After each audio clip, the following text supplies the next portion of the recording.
Assalamualaikum warahmatullahi wabarakatuh. Alhamdulillah. Wassalatu wassalamu ala Rasulillah Muhammad ibn Abdillah wa ala alihi wa sahbihi wa man walah. Subhanaka la ilma lana illa ma 'allamtana innaka antal alimul hakim. Rabbi shrah li sadri wa yassir li amri wahlul 'uqdatan min lisani yafqahu qawli. Amma ba'du. Alhamdulillah, ibu-ibu sekalian saya muliakan, hadiah indah di mana Allah mengizinkan kepada kita untuk menghadapnya. Bukan main. Siapa kita ini sampai diizinkan Allah untuk bolak-balik menghadap kepada Allah Subhanahu wa taala dalam salat-salat kita. Saya pernah dengar dari para guru-guru kami, guru-guru saya. Mereka mengatakan di saat orang salat, di saat kamu salat, di saat saya salat, bukan hanya karena saya mau sholat, kamu mau sholat, akan tetapi karena kamu dianggap mulia di mata Allah, sehingga Allah izinkan dirimu untuk menghadap padanya. Ketika saya sholat, bukan hanya karena saya mau sholat, akan tetapi karena saya punya nilai di mata Allah, sehingga Allah izinkan kepada saya untuk menghadap padanya.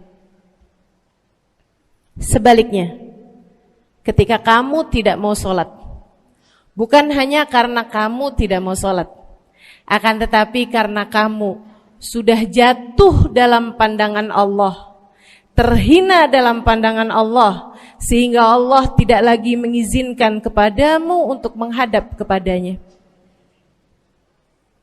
Ketika seseorang tidak sholat, bukan hanya karena dia tidak mau sholat, akan tetapi karena ia sudah tidak lagi bernilai di mata Allah, sehingga Allah tidak izinkan dia untuk menghadap padanya.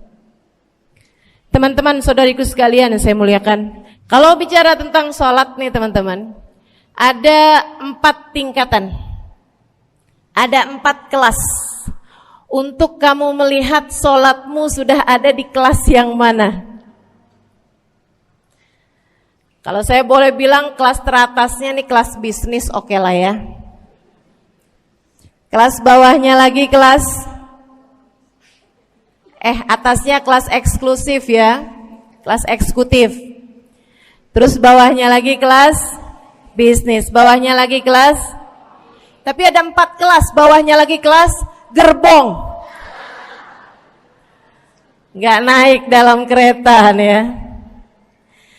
Kelas yang paling bawah kita bahas nih, kelas gerbong nih. Kayaknya naik di atasnya nih ya, gerbongnya. Teman-teman sekalian, orang yang di saat mengerjakan sholat, dia kerjakan juga, tapi merasanya sebagai beban. Ya ampun, udah maghrib aja, baru juga asar. Ya ampun, males banget dah. Ini gak ada rusuh nih. Kita kan lagi jalan-jalan nih. Kita kan lagi belanja nih di Tanah Abang. Kita jamaah aja gimana sholatnya. Nah ini orang-orang yang menganggap sholatnya sebagai beban. Malas kalau disuruh sholat, terutamanya subuh. Terutamanya sholat subuh. Ini Allah ceritakan orang-orang yang seperti ini adalah kelompoknya orang munafik. Naudzubillah. Alladzina idza qamu ila sholati qamu kusala. Orang-orang yang kalau disuruh sholat bangun juga sih, tapi malas banget. Setan nih nemenin dia, kayak naroin batu di atas kepalanya, bikin dia berat mau ngerjain sholat. Kalau lagi tidur, ngipas-ngipasin matanya, bobo aja lagi. 5 menit lagi, 5 menit lagi. Bangun-bangun udah siang. Pernah terjadi padamu?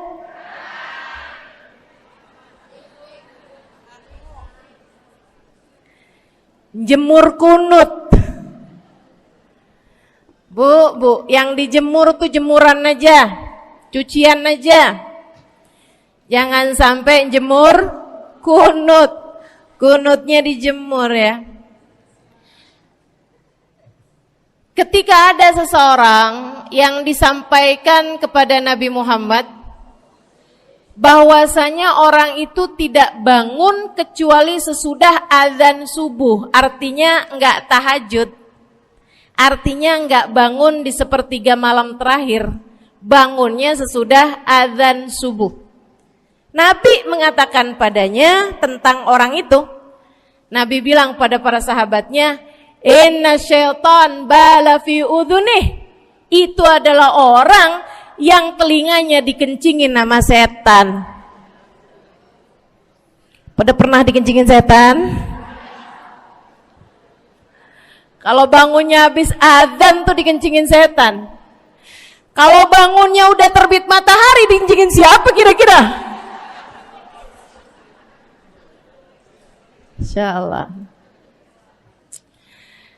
Teman-teman saudariku sekalian yang saya muliakan, alladzina idza qamu ila sholati qamu kusala, malas bener kalau diajakin sholat, sampai sebagian sholatnya dikerjakan keluar dari waktunya.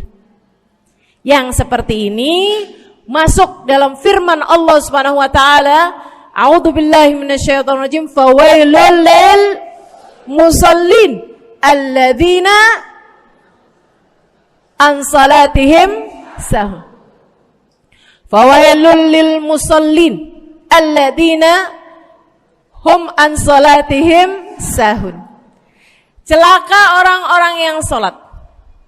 Kenapa kok orang salat celaka ya Allah? Sebab mereka an salatihim sahun, melalaikan salat mereka. Apa maksudnya melalaikan? Imam Sayyidina Ibnu Abbas dalam salah satu tafsir beliau mengatakan alladzina yuakhiruna an waqtiha au yuqaddimuha ila ghairi waqtiha. Orang-orang yang mengakhirkan salat sampai keluar dari waktunya atau memajukannya sebelum waktunya. Mau pergi ke Tanah Abang nih, jam 11. Ntar kita ribet nih urusan sholat duhur. Dah sholatin sekarang aja. Ini orang-orang yang fawailul lil musallin. Bu, sesibuk apapun dirimu, jangan pernah ninggal sholat. Bu, lagi ngerjain perkara penting apapun kamu, jangan pernah mengakhirkan sholat. Jangan pernah mengeluarkan sholat dari waktunya. Kenapa gitu? Karena bu, sholat itu urusanmu sama Allah. Gak ada yang lebih penting daripada itu. Gak ada yang lebih penting daripada itu. Siapa yang mementingkan Allah, dia bakal dipentingin sama Allah. Siapa yang meremehkan salatnya, berarti dia telah meremehkan Allah. Siapa yang meremehkan Allah, dia akan diremehkan oleh Allah. Na'udzubillah min dzalik. Buat adik-adik jomblo, jangan pernah mau kawin sama orang yang gak sholat. Biarpun kamu udah nunggu cukup lama, kalau ada yang lamar kamu dan dia gak sholat, jangan mau bu. Dek, ibu-ibu juga, kalau ada yang janda di sini,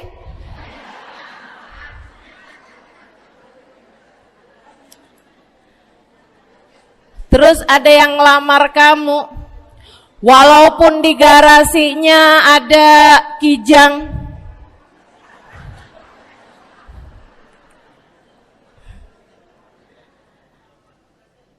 ada bebek, motor maksudnya ya, datang melamar kamu, jangan terima. Orang yang gak sholat, kamu jangan mau jadi istrinya. Kenapa? Saya kasih tahu ya, Allah aja dia tinggalin, apalagi kamu.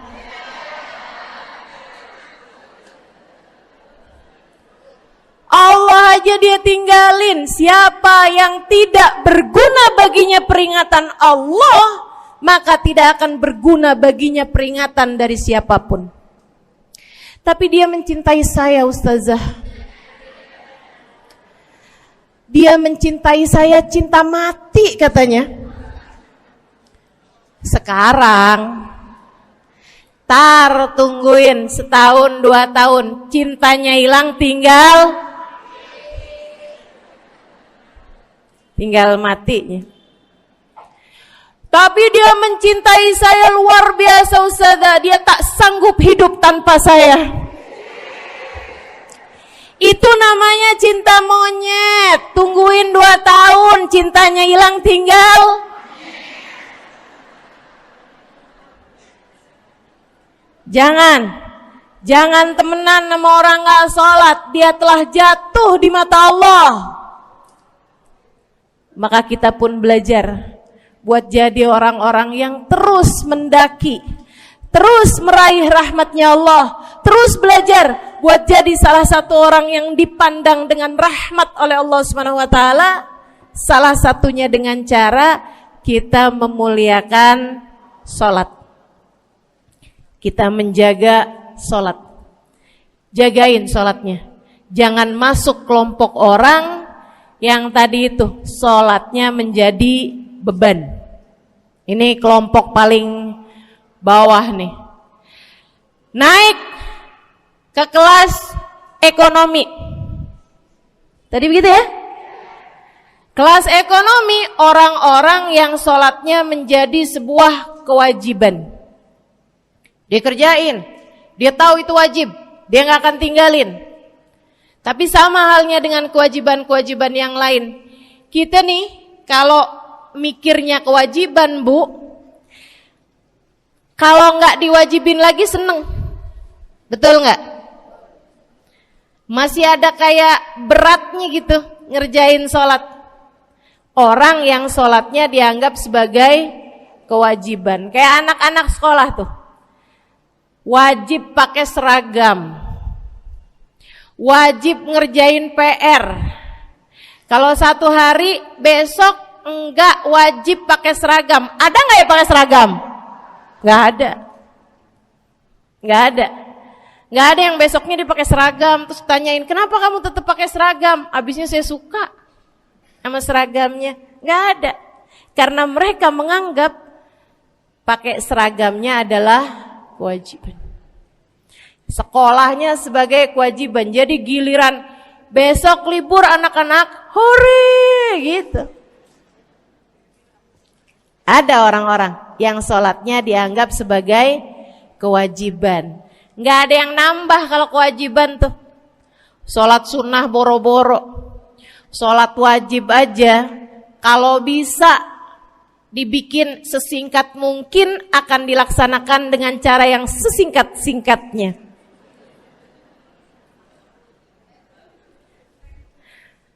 Habis ruku i'tidal sujud cepet bener ya.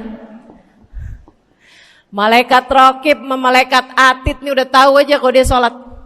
Habis ghairil maghdubi alaihim waladdallin. Malaikat atid bilang sama malaikat raqib, kulhu, catat kulhu udah pasti.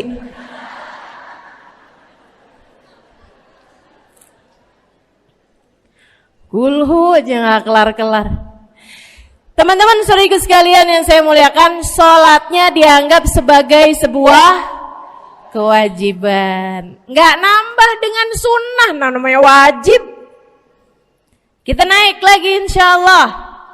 Sholatnya kita naikkan dari yang kewajiban kita naik menjadi kelas bisnis, sholatnya sebagai sebuah kebutuhan. Bu, mudah-mudahan nih ibu-ibu, teman-teman semuanya yang sedang menyimak kajian pada hari ini, saya doakan, karena saya berharap saya pun juga didoakan agar menjadi salah satu orang yang sudah berada dalam tingkatan ini. Sholat kita tahu adalah kebutuhan kita. Sama kayak kebutuhan makan, Bu. Ibu kenyang nggak kalau makan nasi doang 2 piring? Kenyang. Siapa yang bilang nggak kenyang? Kalau kamu makan nasi doang sepiring, kenyang apa nggak kenyang? Kenyang. Akan tetapi pasti ibu-ibu mau nambah dah. Nambah apaan? Lauk. Nambah lauknya.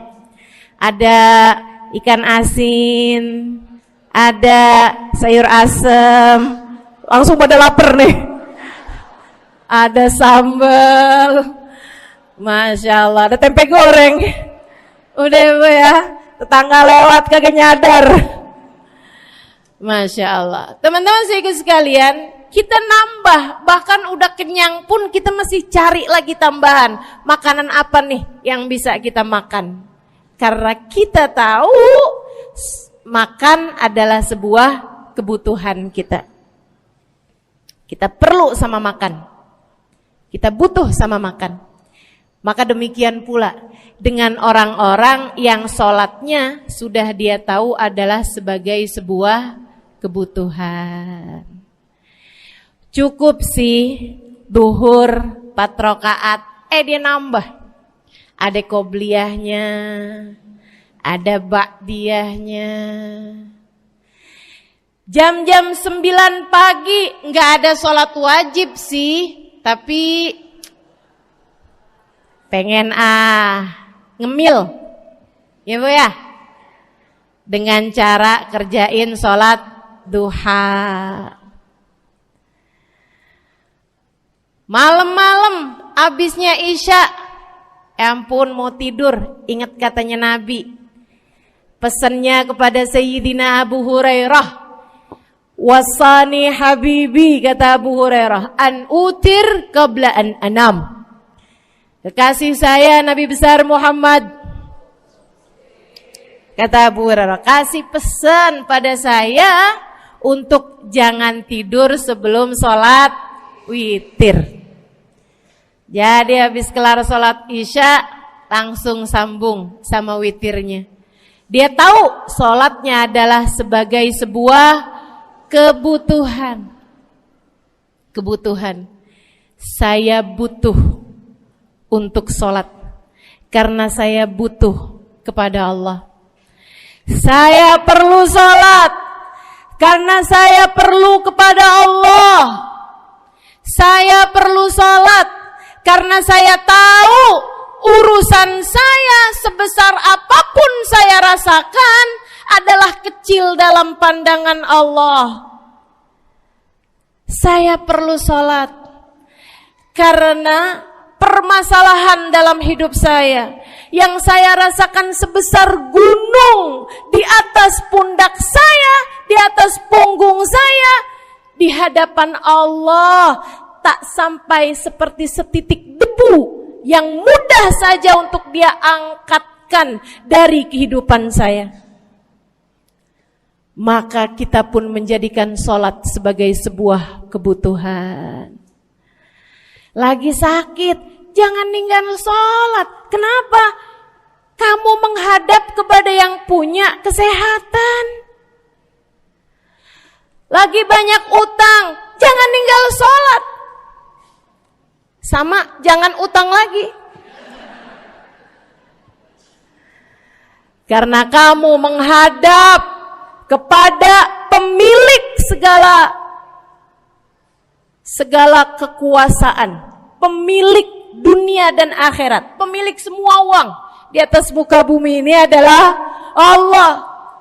Makanya Habib Ali Habsyi, penulis kitab Maulid Simtud Durar, yang tadi ibu-ibu baca maulidnya, beliau pernah bilang, Ada dalam salah satu diwan beliau. Diwan tuh syair-syair beliau itu ya. Ali idza kad marid syafahu fi'lus shalah la'alla syirru sifa fi wad'i tilkal jibah.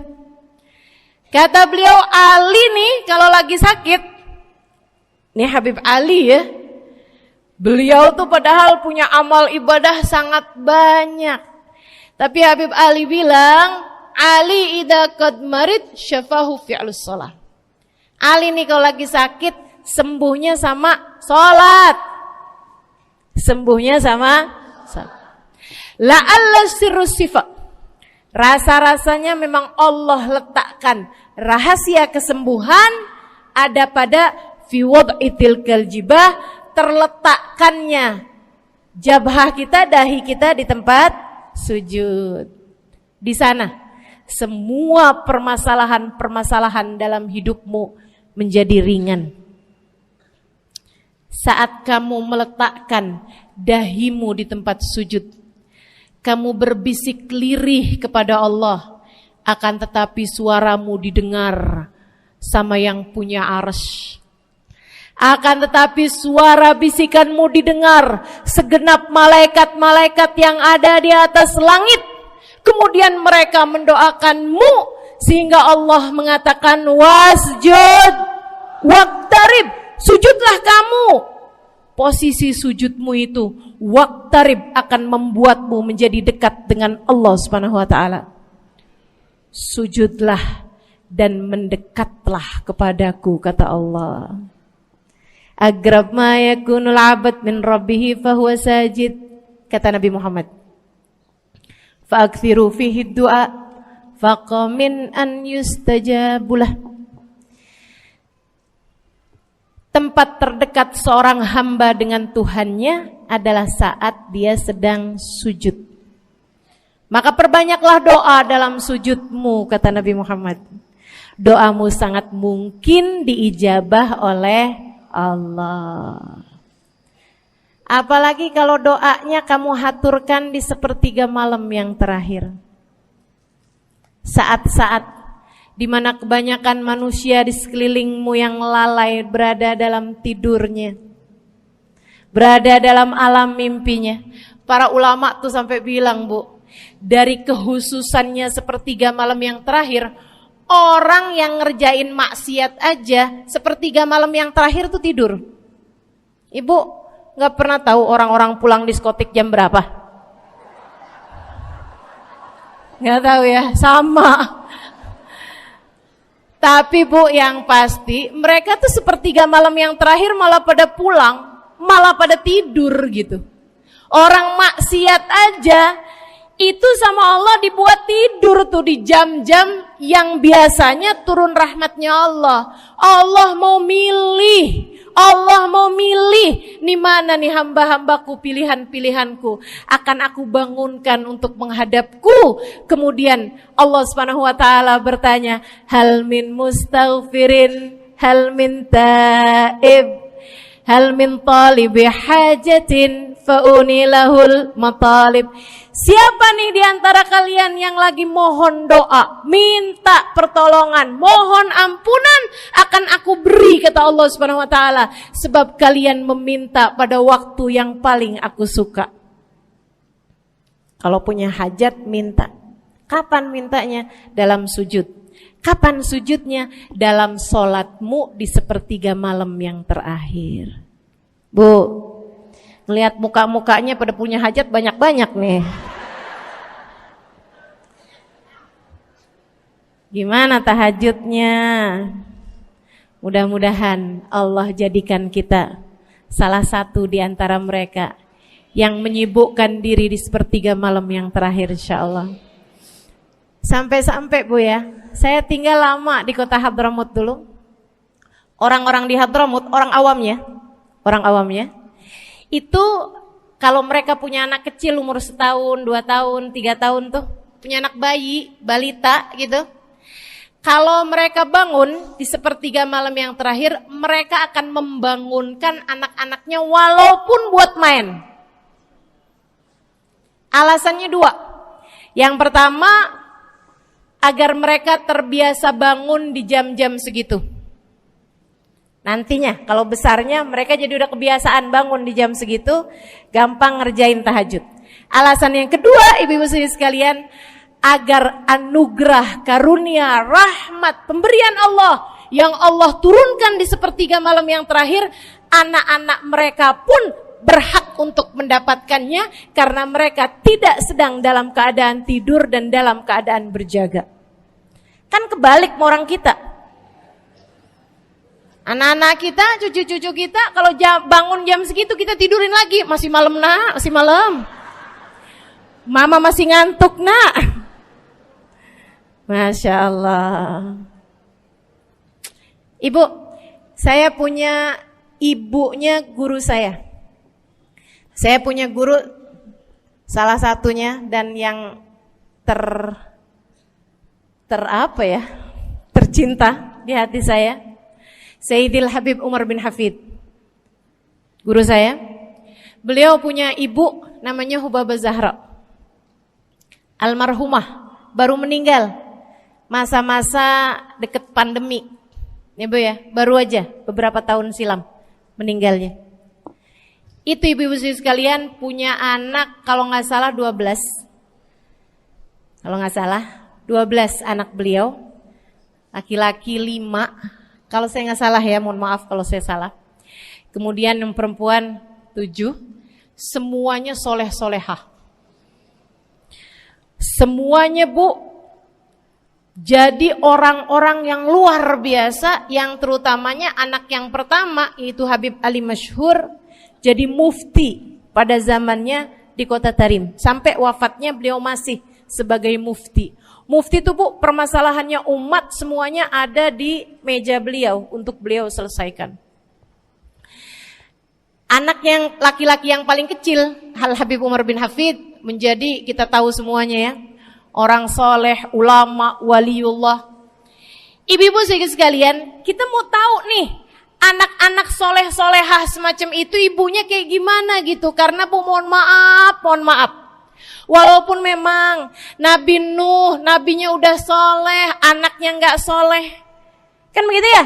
Ada juga sih, tapi secara mayoritasnya Bu, buah jatuhnya tak jauh dari emaknya begitu, anaknya kurang lebih begitu. Anaknya begitu, emaknya biar kita nggak lihat gitu udah bisa ngebayangin kayak apa orangnya. Ibu-ibu sekalian, nih anak-anaknya Hubabah Zahra, Masya Allah semuanya. Kita mau tahu ibunya kayak gimana. Satu cerita aja tentang Hubabah Zahra. Ibu-ibu sekalian, anaknya cerita, Hubabah Zahra, Umi, anak perempuannya, dia bilang seumur hidupnya nggak pernah ninggal tahajud. Bu, dari awal balik sampai meninggal, tidak pernah meninggalkan tahajud. Jauh banget ya? Sama siapa? Tahajud semalam, seminggu libur. Kelakuan siapa tuh? Hubabah Zahra gak pernah ninggal tahajud kecuali satu malam. Satu malam itu beliau tuh lagi ada hajat besar, maksudnya lagi kayak ada acara pernikahan, kemudian beliau juga kelelahan, kecapean, baru tidurnya juga jam-jam 2, jam-jam mau jelang pagi Bu ya. Kelewatan tahajud. Bangun pas azan subuh. Ibu, beliau bangun dengan gemeteran. Beliau bangun dengan menggigil padahal enggak musim dingin. Beliau bangun, azan, innalillahi wa inna ilaihi rajiun. Azan, astagfirullah, ya Allah, astagfirullah, azan, ya Allah, ampuni Zahra ya Allah, Anaknya cerita, hari itu aku tidak pernah melihat ibuku berlelehan air mata sepanjang hari lebih daripada hari tersebut. Hari itu kami melihat ada seorang perempuan berlelehan air mata beristighfar memohon ampun kepada Allah karena satu malam dalam hidupnya beliau meninggalkan tahajudnya, teman-teman. Masya Allah, Masya Allah. Tiap kali makan ingat gitu, ya ampun tadi malam gak tahajud, samihni ya Rab, samihni ya Rab, sampai gak enak makan. Insya Allah, Insya Allah. Mudah-mudahan Allah jadikan keagungan sholat ada dalam hati kita. Sholat kita jadi kebutuhan. Insya naik tingkat eksekutif, teman-teman. Tadi saya ulangin lagi dah, karena ibu-ibu kan suka rada lupaan. Kelas yang paling bawah, kelas apa tadi? Gerbong. Menjadikan sholatnya sebagai beban. Kelas berikutnya menjadikan sholat sebagai kewajiban. Naik lagi menjadikan sholat sebagai kebutuhan. Tingkat terakhirnya ada hamba-hamba tercinta di sisi Allah yang menjadikan sholat mereka sebagai sebuah hiburan dalam hidupnya, hobi dalam hidupnya. Diawali, dicontohkan oleh baginda kita Nabi besar Muhammad yang mengatakan dalam hadis sahihnya, wa ju'ilat qurratu aini fis shalah, wa ju'ilat qurratu aini fis shalah. Dijadikan, kata Nabi Muhammad, Allah telah menjadikan, dijadikan li untukku qurrat aini, kesenanganku dalam kehidupan, kebahagiaanku ada pada, hobiku ada pada as-shalah, salat. Nabi itu orang yang kesenangan beliau, hobi beliau adalah salat. Kana idza faza'ahu amrun aladha ila shalah. Kata para sahabat meriwayatkan, Nabi kalau lagi dengar kabar-kabar yang gak enak, segera menuju kepada sholat. Nabi kalau udah ada kabar-kabar Rasul pasukan kita terkalahkan di medan peperangan, Nabi ngelihat Bilal. Kemudian Nabi Muhammad nanya, udah dekat waktu sholat Bilal? Sebentar lagi Rasul, arihni bihaya Bilal, arihni bihaya Bilal.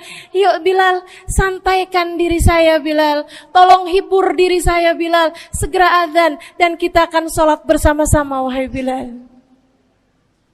Kesenangan beliau, hobi beliau dalam sholat, dalam hidup adalah sholat.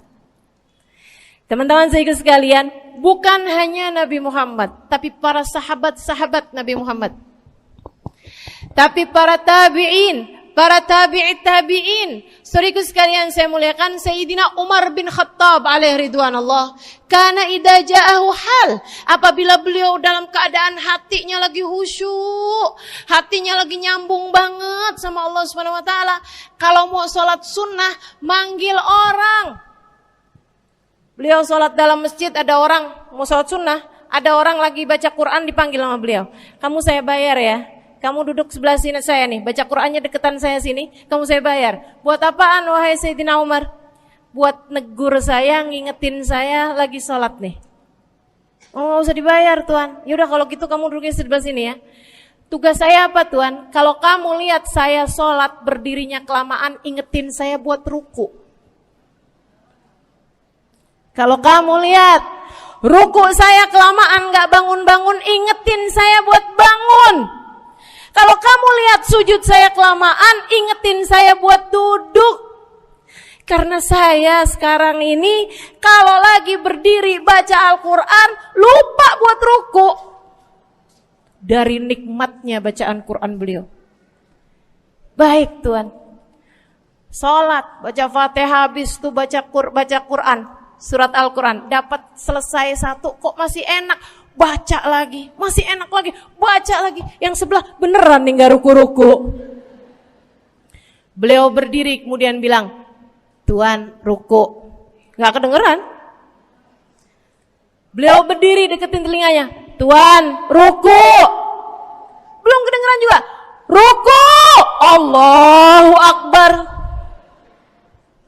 Sayyidina Umar bin Khattab. Tabi'in, Sayyidina Ali Zainal Abidin. Pernah lagi sholat, rumahnya kebakaran, teman-teman. Sholat sunnah di waktu malam, rumahnya kebakaran. Orang-orang pada teriak-teriak, Tuhan, harik, nar, ya ibn binti Rasulillah, wahai anak dari cucunya Nabi Muhammad. Tuhan, ada api di sekitarmu. Tuhan, kebakaran. Tuhan, kebakaran. Allahu Akbar. Sami Allahu liman hamidah. Enggak lihat apa-apa. Habis selesai sholat baru lihat, kebakaran nih rupanya. Orang-orang pada bilang, kami sudah mengingatkanmu Tuhan. Apa jawab beliau? Al-hadni an-narul kubro. Di depan saya ada api yang jauh lebih besar, api neraka. Saya nggak lihat api sekecil ini. Masya Allah. Saudara sekalian yang saya muliakan, para ulama Allah Subhanahu Wa Taala. Terakhir saya mau ceritakan Sayyidil Habib Abu Bakar As-Sakran, penulis Wirid Sakran. Kalau teman-teman pernah tahu, beliau saudara sekalian saya muliakan dapat julukan As-Sakran, orang yang mabuk. Karena mabuk kepada Allah Subhanahu Wa Taala. Beliau pernah satu waktu kena penyakit di punggungnya.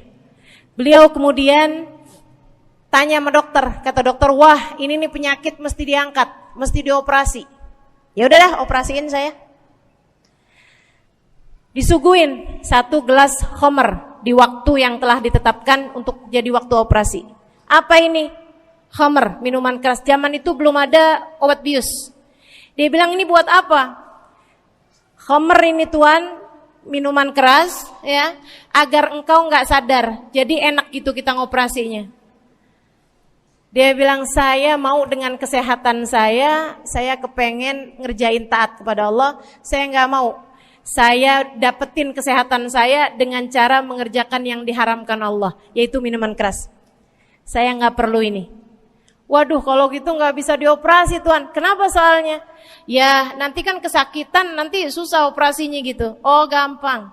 Kalau kalian pengen bikin saya nggak sadar, nggak perlu minuman keras. Terus gimana? Operasikan kalau saya sedang sholat. Maka mulailah dokter-dokter udah pada siap. Beliau lagi sholat sunnah ya Bu ya.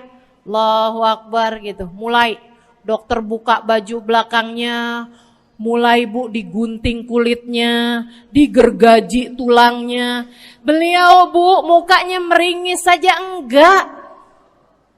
Beliau ruku, dokternya ikutan nungging.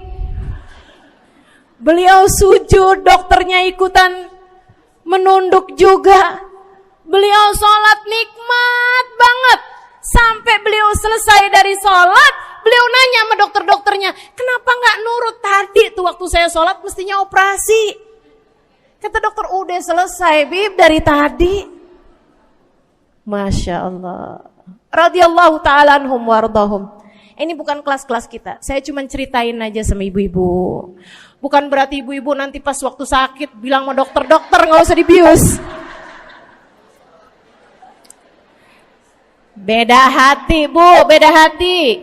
Ibu ya, beda iman, beda semuanya kita sama mereka. Yang pasti, makanya saya kan yang ini nggak doa nih. Pas yang kebutuhan tuh baru saya doa. Kenapa? Karena kayaknya tingkatan kita dah Bu ya. Mentok dah, sampai kebutuhan itu dah. Insya Allah, mudah-mudahan Allah jadikan kita orang yang menjaga salat insya Allah. Rabbi jalni muqimas salah wa min dzurriyyati amin. Rabbi jalni muqimas salah wa min dzurriyyati amin. Rabbi jalna muqimis salah wa min dzurriyyatina rabbana wa taqabbal du'a. Ala hadhihi niyyah bikun niyyah salihah ila hadratin nabi al-fatihah. Syaitanir rajim. Bismillahirrahmanirrahim. Alhamdulillahirabbil alamin. Ar-Rahmanir-Rahim. Maliki yaumiddin. Iyyaka na'budu wa iyyaka nasta'in. Ihdinas siratal mustaqim, siratal ladzina an'amta 'alaihim, ghairil maghdubi 'alaihim waladdallin. Amin. Taqabbalallahu minna wa minkum, taqabbal ya karim.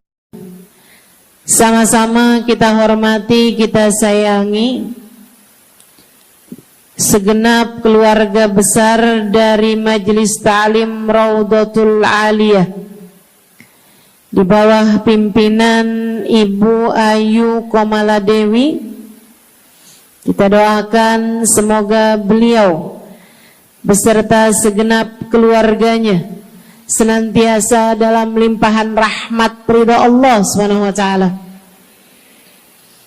Juga kita doakan Ustazah Nabilah Al-Haddad sebagai pengasuh di majelis ta'lim ini, sebagai pimpinan di majelis ta'lim ini, Bu Ayu dan Ustazah Nabilah sekeluarga semuanya insyaallah senantiasa dalam pandangan kasih sayang Allah SWT. Panjangkan umurnya, disehatkan badannya, dimudahkan urusannya, kabulkan hajatnya, semakin dicinta Allah SWT dan Rasulnya. Para ustadzah, para hubabah, para syarifah, para pimpinan pondok pesantren, para pimpinan majelis ta'lim, yang mudah-mudahan semuanya dalam limpahan rahmat ridha Allah SWT, serta tentu saja semua yang hadir di majelis ini, baik ibu-ibu, kakak-kakak, adik-adik, anak-anak, yang mudah-mudahan semuanya dirahmati Allah, disayang Allah, dibahagiakan Allah, diistiqomahkan jalannya menuju ridha Allah Subhanahu wa taala, insyaallah diistiqomahkan jalannya menuju surga Allah Subhanahu wa taala. Amin ya rabbal alamin. Qul amantu billah thumma istaqim, kata Nabi Muhammad sallallahu alaihi wasallam kepada seorang pemuda yang meminta nasihat, ya Rasulullah ausini, wahai Rasul tolong nasihati aku. Kita kalau ketemu orang mulia jangan minta duit, Bu. Kita kalau datang ketemu sama orang-orang yang kita tahu doanya mustajab, sangat soleh, hidupnya baik, apalagi jika dia adalah kekasih-kekasih Allah Subhanahu wa taala. Kamu kalau berjumpa dengan ulama, jangan minta sesuatu yang duniawi. Tirulah para sahabat ketika berjumpa dengan Nabi Muhammad. Biasanya mereka meminta satu dari dua hal. Yang pertama, mereka minta doa. Ida'ili ya Rasulullah, doakan aku wahai Rasul. Ibu juga gitu. Kalau ketemu sama ulama, ketemu orang soleh, ketemu kiai, ketemu habib yang kita tahu doanya mustajab, bertemu hubabah, mintalah doa. Tapi jangan hanya sekedar urusan doa duniawi, Bu. Doa duniawi itu yang gimana, Ustazah? Doa yang kalau diijabah nggak akan manfaat begitu kamu masuk dalam alam kubur. Itu namanya doa duniawi. Ustazah, doakan saya biar saya cepat kebeli rumah. Bu, kalau mati rumahnya dibawa gak? Ustazah, doakan saya kepengen beli HP baru. Dibawa gak HP-nya? Enggak. Itu namanya doa duniawi. Ustazah, Doakan biar suami saya tambah cinta.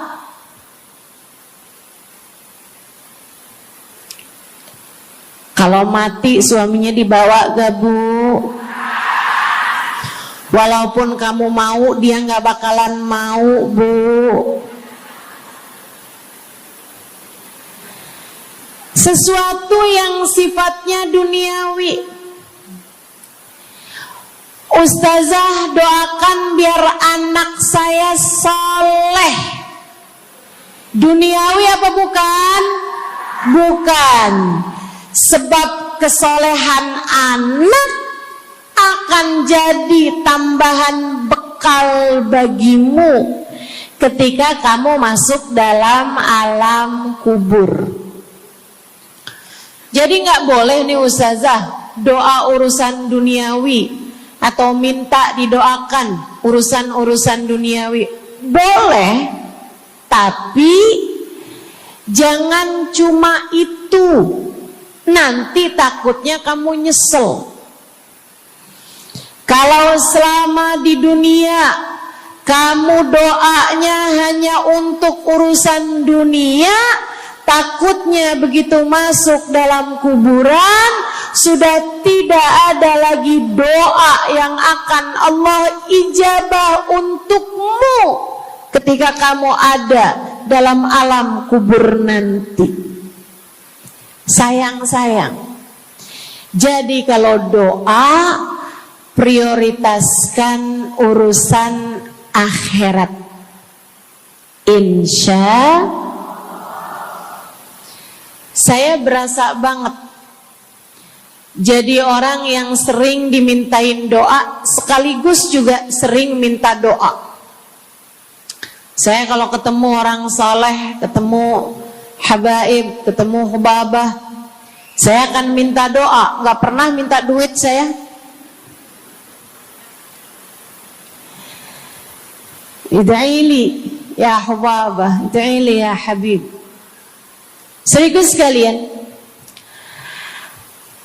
sebagai orang yang sering juga dimintain doa, Ustazah doakan saya. Banyak tuh. Saya merasakan perbedaannya saat saya ada di Tarim sama ketika saya sudah pulang dan kembali ke negeri ini. Waktu saya di Tarim, orang kalau minta doa sama saya, usik berdoa, tolong ya doain saya. Saya suka tanya, doa apa? Selalu aja, hampir semuanya mengatakan hal yang sama. Ida'ili bihusnil khatimah. Doakan saya biar husnul khatimah. Begitu nyampe ke Indonesia, kalau ada orang bilang, Ustazah doain saya, biasanya lanjut tuh, doanya minta apa langsung dibilang, gak pakai tanya. Ustazah doain saya biar utang cepat lunas. Ustazah doain saya biar cepat dapat jodoh. Ustazah doain saya biar jadi orang kaya. Ustazah doain saya biar suami nggak mendua. Ya Allah, ternyata kebanyakan orang kita kalau minta doa seringnya urusan duniawi. Bukan berarti nggak boleh, boleh aja sih. Cuman takutnya begitu kamu mati nyesel kalau semua doamu selama ini adalah sesuatu yang tidak ikut kamu bawa ketika kamu mati. Kalau kita lihat para sahabat ketika mereka berjumpa dengan Nabi Muhammad, selalu saja banyak di antara mereka yang minta doa. Nabi pernah tanya, doanya apa? Macem-macem jawaban para sahabat. Ada yang begini, Harithah menjawab, ida'ili an yarzuqani Allah asyhada fi sabilih. Rasul, doakan saya biar saya dikaruniai mati syahid di jalan Allah.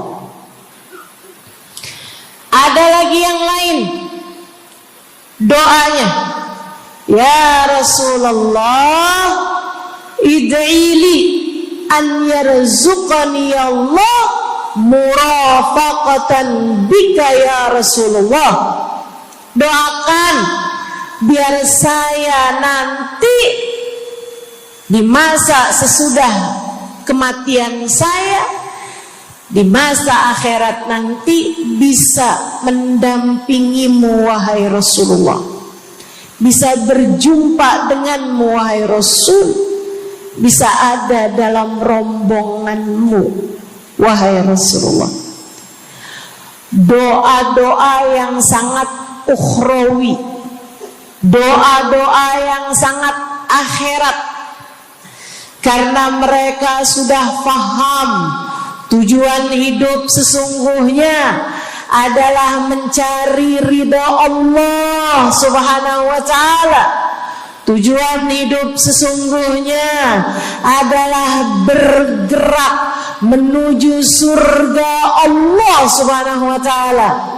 Tujuan hidup sesungguhnya adalah berpulang kepada Allah dalam keadaan Allah ridha kepada kita. Sahabat tuh minta didoakan, sama yang kedua minta nasihat. Kita juga nyontoh, kalau ketemu orang soleh, kalau ketemu ulama, kalau ketemu habaib, ketemu kiai, ketemu bunyai, ketemu hubabah, ketemu ustadzah, ketemu ustad, minta nasihat. Selain daripada minta doa, mintalah nasihat. Hal ini dicontohkan oleh para sahabat kepada Nabi Muhammad. Datang seorang pemuda berjumpa Nabi Muhammad sallallahu alaihi wasallam. Kemudian bertanya, ya Rasulullah, ausini, wahai Rasulullah, berikanlah nasihat kepadaku ini. Nabi Muhammad tersenyum, senang, bangga, karena mengerti bahwa umatnya faham apa yang harus diminta dari nabinya. Nabi berkata kepadanya, "Qul amantu billah tsumma istaqim." Kata Nabi Muhammad, ucapkanlah, aku beriman kepada Allah, kemudian istiqomahlah kamu di jalan Allah. Nasihat Nabi Muhammad buat pemuda tersebut, nasihat Nabi Muhammad buat pemuda-pemuda umatnya sepanjang zaman. Nasihat Nabi Muhammad buat umatnya, baik yang muda maupun yang tua, baik laki-laki maupun perempuan, baik yang pintar maupun yang kurang pintar. Semua umatnya dinasehati sama Nabi Muhammad. Karenanya akan saya sampaikan hal ini kepadamu hari ini.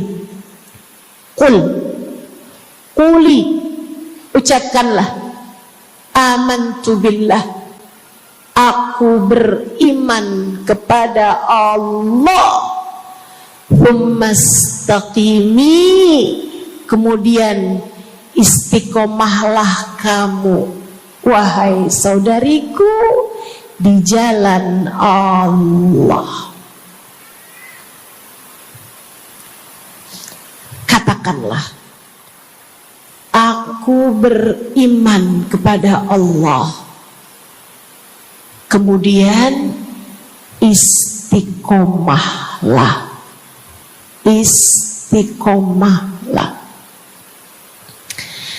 Nasihat yang sangat indah dari baginda kita Nabi besar Muhammad, yang Allah karuniakan kepadanya jawami'al kalim,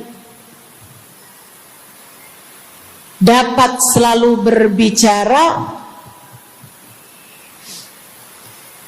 dengan kata-kata yang ringkas tapi padat.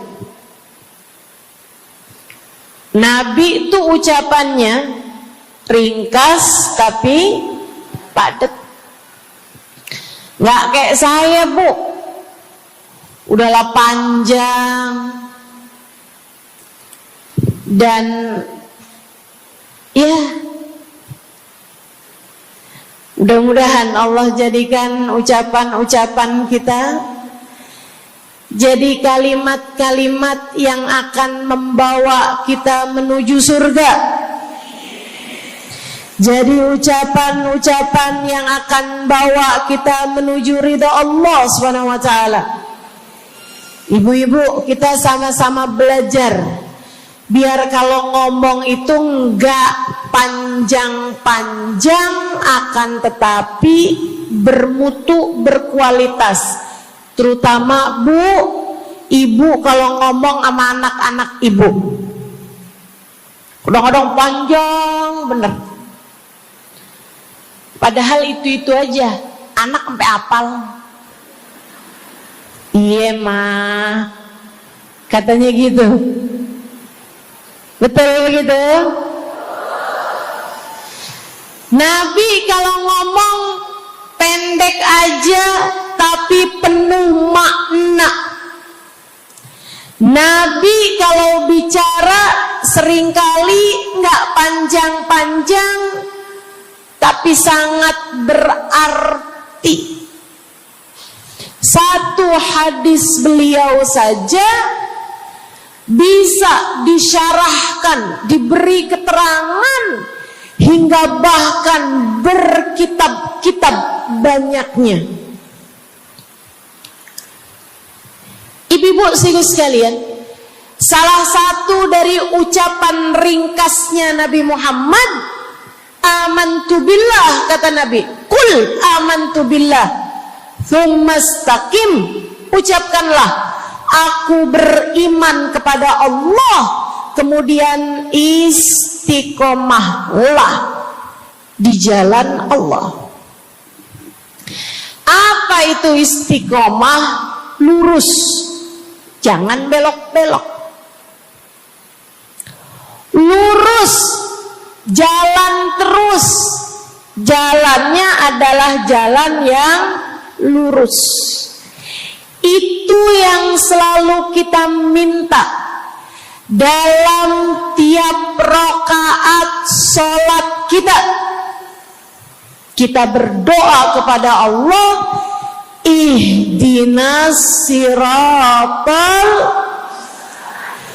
ya Allah, tempuhkanlah untuk hidup kami ini jalanmu yang lurus. Sama kayak kamu lagi bilang, ya Allah, karuniakanlah dalam kehidupan kami keistiqomahan di jalanmu ya Allah. Kamu selalu minta istiqomah 17 kali sekurangnya tiap hari. Betapa sangat pentingnya istiqomah ini, saudaraku sekalian. berada dalam jalan yang lurus. Saya mau bahas jalan lurus yang dimaksud ini apa aja. Satu, kamu harus lurus imannya. Amantu billah, aku beriman kepada Allah. Kata Nabi Muhammad sallallahu alaihi wasallam, "Qul amantu billah," ucapkanlah, aku beriman kepada Allah. Maka istiqomah tersebut yang nomor satu adalah dalam urusan keimanan. Bu, Kak, Dek, Nak, yang lurus imanmu. Iman yang lurus tuh yang gimana, Ustazah? Iman yang lurus adalah memahami dua kalimat syahadat yang menjadi pintu gerbang keimananmu. Orang kalau masuk Islam, dia jadi orang yang beriman, dia mengucapkan kalimat syahadat. Apa itu? La ilaha illallah. Yang pertama, yang kedua, Muhammad Rasulullah. Tidak ada Tuhan selain Allah. Itu harus kamu miliki dalam hatimu secara lurus, istiqomah. Gak ada Tuhan selain Allah.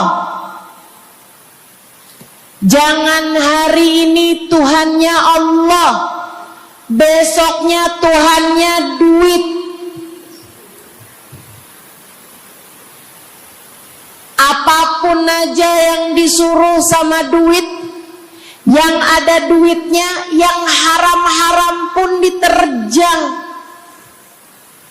Lah kenapa begitu? Saudaraku sekalian, Qul amantu billah, ucapkan, aku beriman kepada Allah. Aku faham arti la ilaha illallah. Tidak ada Tuhan selain Allah. Tidak ada yang mengatur kehidupan selain Allah. Tidak ada yang memberi rezeki selain Allah. Maka berimanlah kepada Allah. Kalau ada istri bilang sama suaminya, kalau kamu nanti pulang bawa duit, ahlan wa sahlan, selamat datang. Tapi kalau kamu pulang nanti nggak bawa duit, silakan tidur di luar.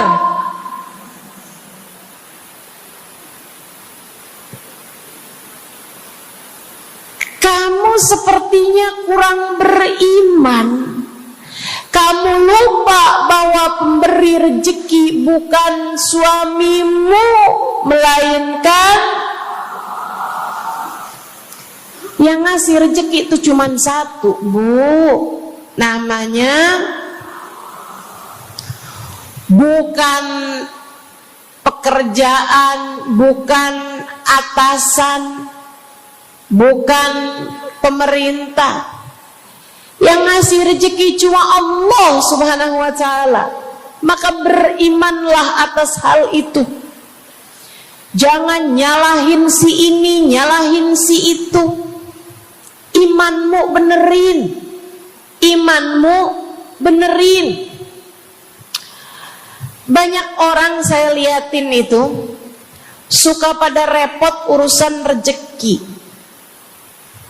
Banyak banget. Di dunia ini nih banyak yang suka repot urusan rezeki. ngejar dunia abis-abisan, ngejar duit segala macam cara, sampai omongannya nggak jadi omongan orang beriman. Waktu dibilangin jangan nyari rejeki yang haram, cari rejeki yang halal. Jangan berani ngambil yang bukan hakmu. Dia bilang begini nih, ya ustazah nggak tahu zaman sekarang, jangankan nyari yang halal, nyari yang haram juga susah saja.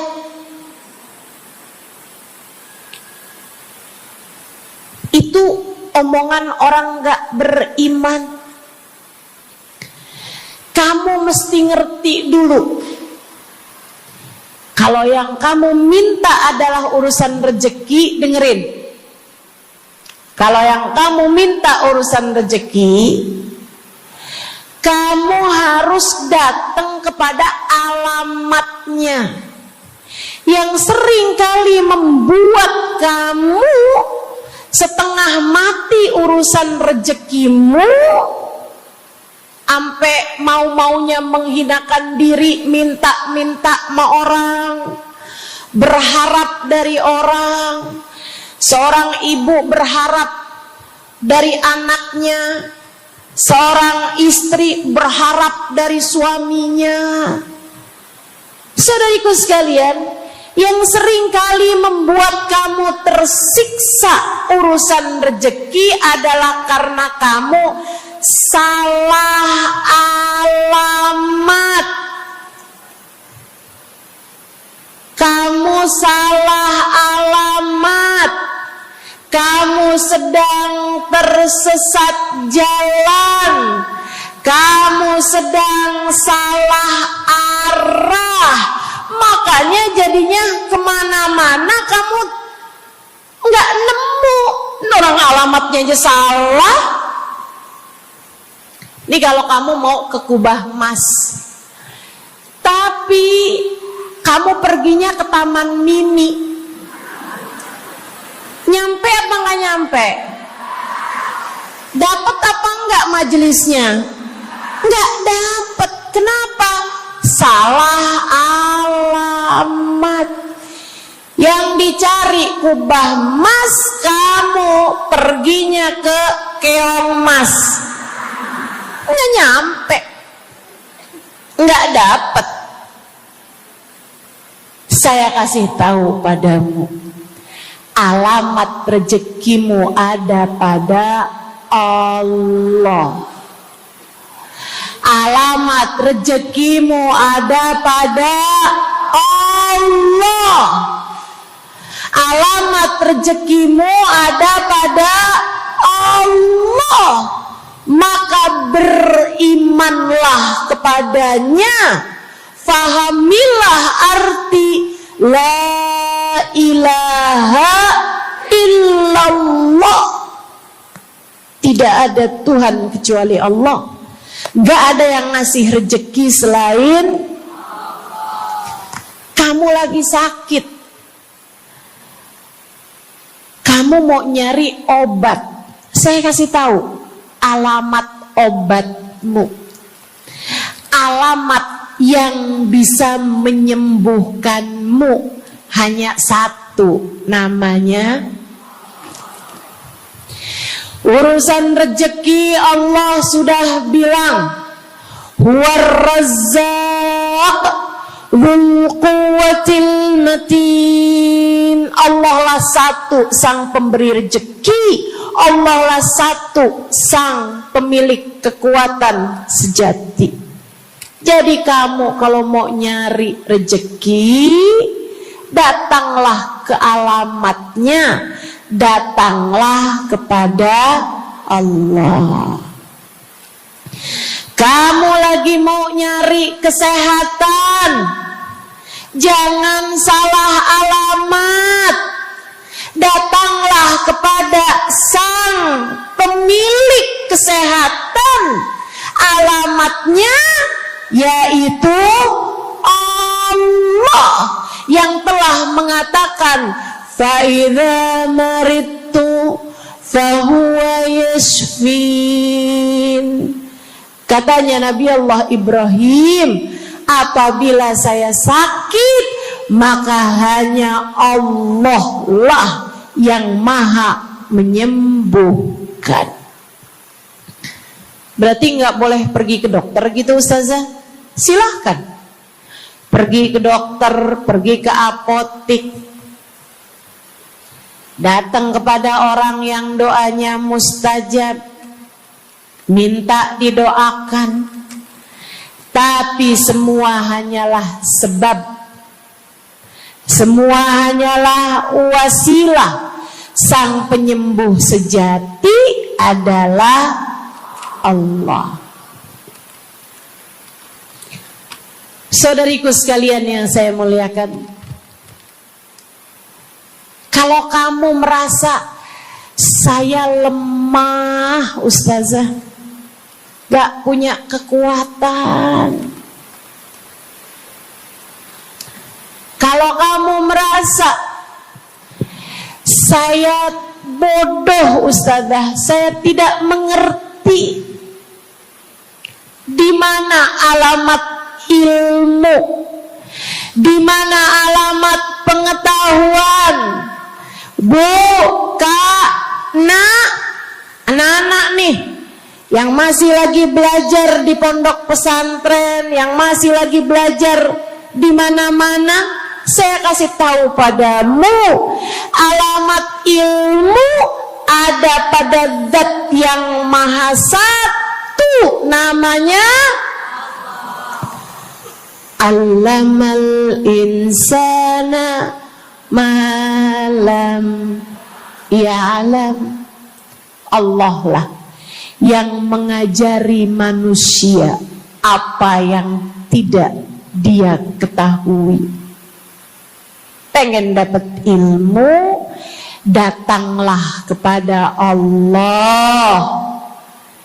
Pengen punya kekuatan, datanglah kepada Allah. Saya udah tua Ustazah, saya janda pula Ustazah, saya nggak punya kekuatan ya Ustazah. Kekuatanmu hanya ada pada Zat yang Maha Satu, Allah Subhanahu wa Ta'ala. Datanglah selalu padanya. Imanmu jangan biarkan ia naik turun.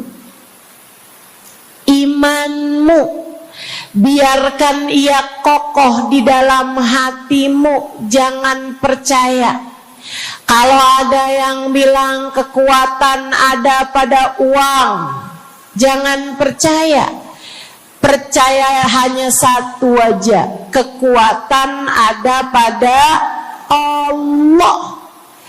Jangan percaya orang bilang kekuatan ada pada kecantikan. Kalau kamu cantik, kamu kuat, suamimu gak akan kemana-mana. Jangan percaya, Bu. Percaya hanya satu aja, kekuatan ada pada Allah Subhanahu wa Ta'ala. Kamu takut terjadi hal-hal yang buruk bagimu, bagi anak-anakmu. Kamu kepengen ada yang jaga. Ibu gak usah pusing-pusing mau nyari bodyguard, gak usah pusing-pusing mau sewa security, pengamanan. Sebab sang pemberi keamanan hanya satu, namanya Wallahu ya'simuka minan nas. Hanya Allah satu yang dapat menjagamu dari kejahatan manusia. Qul a'udzu birabbin nas. Katakanlah, aku berlindung kepada sang penjaga manusia, sang pemelihara manusia, sang pengasuh manusia, Allah Subhanahu wa ta'ala. Berimanlah padanya, istiqomahlah. Bu, gak ada yang bisa bikin orang meninggal selain Allah. Gak ada. Tapi dia ditabrak orang, Ustazah. Kalau gak ditabrak dia gak bakalan mati. Kamu kebalik. Justru karena dia harus mati, Allah jadikan dia ditabrak. Jelas? Ini imannya mesti yang benar nih. Jangan kamu kira ini ada dokter malpraktek sehingga dia kemudian meninggal dunia. Jangan kamu kira karena salah minum obat dia mati. Bukan, ibu-ibu sekalian, justru karena dia harus mati, karenanya kemudian ketemu sama dokter yang malpraktek lah, ketemu sama obat yang salah lah. Itu hanya sebab kematiannya itu sendiri. Allah udah bilang, idza jaa ajaluhum la yastakhiruna sa'atan wa la yastaqdimun. Apabila datang ajal seseorang, gak ada siapapun yang bisa memajukan barang semenit pun, gak ada yang bisa memundurkan meski sesaat sekalipun. Gak ada. Emang udah kepastiannya. Waktunya mati ya mati, Bu. Gak ada yang bisa menghidupkan, sekaligus tidak ada yang bisa mematikan selain Allah. Itu artinya istiqomah dalam iman. Tapi tunggu dulu, sebelum saya lanjutkan istiqomah yang lain. Selain beriman kepada Allah, kamu juga harus beriman kepada Nabi Muhammad. Kamu harus beriman kepada Nabi Muhammad. Beriman bahwa beliau adalah, a'udzubillahi minasyaitonirrajim, qul innama ana basyarum mithlukum yuha ilayya. Dua-duanya harus seimbang. Innama ana basyarum mithlukum, tapi juga yuha ilayya. Katakanlah wahai Nabi Muhammad, aku adalah seorang manusia seperti kalian. Saya punya badan, saya punya perasaan. Kalau nggak makan-makan saya lapar. Kalau habis makan nggak minum saya haus. Kalau beberapa hari saya nggak tidur, saya ngantuk. Qul innama ana basyarun. Sampaikan kepada manusia, aku adalah seorang manusia seperti kalian juga.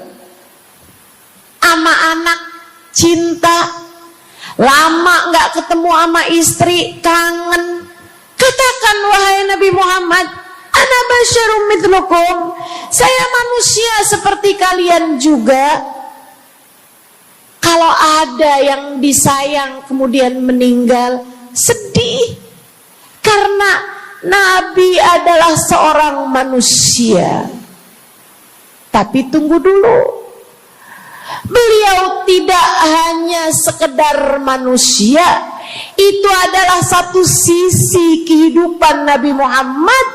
Jangan lupa, innama ana basyarum mithlukum, tapi yuha ilayya, aku diberi wahyu, aku hamba wahyu, aku berbincang-bincang dengan Allah, kalian tidak. Aku berbicara langsung dengan Allah, kata Nabi Muhammad, kalian tidak. Aku dituruni malaikat Jibril, kalian tidak. Aku diberi wahyu Al-Quran 30 juz, kalian tidak barang seayat pun. Nih, kalau saya perhatikan, imannya umat manusia yang beriman kepada Allah sekalipun menjadi cacat ketika tidak beriman kepada Nabi Muhammad. Lihatin, mohon maaf, orang Yahudi beriman kepada Allah. Kamu kalau nanya sama orang Yahudi, Tuhanmu siapa? Allah. Tapi mereka enggak beriman kepada Nabi Muhammad. Apakah mereka disebut orang yang beriman? Tidak. Orang Nasrani, apakah mereka beriman kepada Allah? Iya. Tapi apakah mereka beriman kepada Nabi Muhammad? Tidak. Apakah mereka beriman? Tidak. Bahkan umat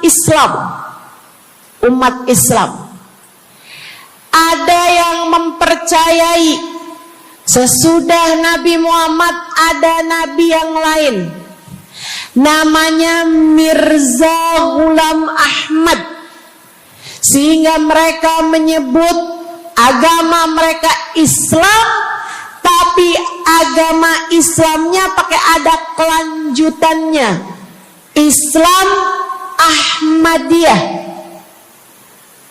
Apakah mereka beriman? Tidak. Sebab syarat iman selain la ilaha illallah juga ada Muhammad Rasulullah.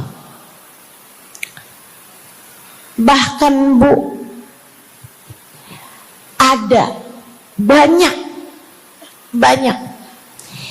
di antara kita orang-orang yang iman kepada Allah luar biasa, tapi kalau urusan kepada Nabi Muhammad, kalau lagi diceritain Isra Mi'raj, dia bilang Nabi Muhammad tuh gak usahlah segitu amat diperayakan Isra Mi'rajnya. Nabi Muhammad tuh Isra Mi'raj cuman sekedar ruhnya aja, badannya nggak pakai Isra Mi'raj. Jadi Nabi itu orang ngelihatnya kayak tidur aja, ruhnya aja yang melayang-layang. Isra Mi'raj bener, tapi ruhnya aja, badannya nggak pakai pergi. Jadi kalian nggak usah berlebih-lebihan sama Isra Mi'raj. Oh kenapa gitu? Kamu gak percaya sama Isra Mi'raj, sama badan-badannya Nabi sekalian, kamu gak percaya, kenapa? Ya karena itu gak masuk akal. Manusia kan gak bisa kayak gitu. Nabi Muhammad kan manusia.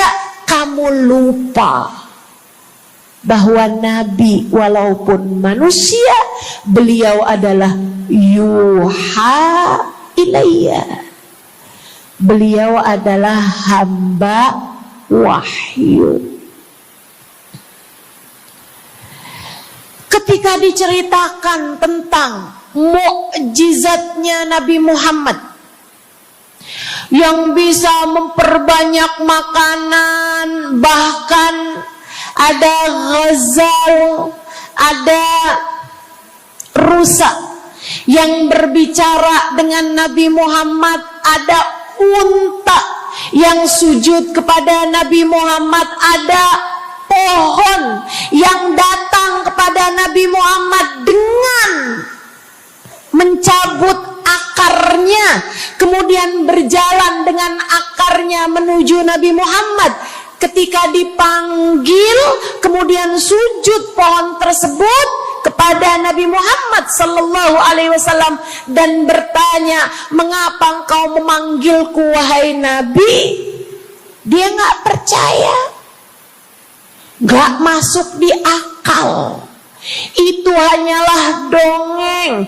Kita bilang tapi hadisnya sahih. Riwayatnya Ibnu Mas'ud yang menceritakan hal itu, hingga bahkan Sahibul Burdah menuliskannya. Katanya Sahibul Burdah Imamul Busiri, ja'at lidakwatihil asjaru sajibatan tamshi ilaihi ala saqin bila qadami. Datang ketika dipanggil sama Nabi Muhammad pepohonan. Mereka datang dengan, mereka berjalan dengan akar-akar mereka, kemudian sujud di hadapan Nabi Muhammad. Ini tentang iman. Mereka nggak percaya. Mereka ngakunya paling beriman. Mereka ngakunya paling lurus imannya. Tapi kenapa kalau mengenai Nabi Muhammad kamu menjadi timpang? Ketika melihat orang ramai-ramai bersolawat kepada Nabi Muhammad, mereka kegerahan. Ketika melihat orang-orang ramai datang ke majelis-majelis maulid, merayakan, bergembira atas lahirnya Nabi Muhammad, mereka kegerahan sampai mereka bikin GAM. Apaan tuh? Gerakan anti maulid. Oh, ada lagi mereka menyebut diri mereka GAS. Apaan tuh? Saya tanya. Gerakan anti solawat lah. Kenapa kamu kegerahan sama Nabi Muhammad? Hah?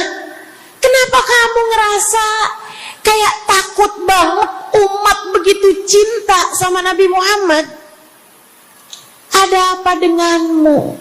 Kamu lupa Nabi Muhammad memang manusia, tapi qul innama ana basyarum mithlukum yuha ilayya. Jangan pernah pisahkan Nabi. Meskipun beliau seorang manusia seperti kita, tapi beliau adalah hamba wahyu. Beliau adalah hamba wahyu. Kamu gerah banget orang bersolawat sama Nabi Muhammad. Ada masalah apa sama kamu? Kamu gerah banget orang baca maulid Nabi Muhammad.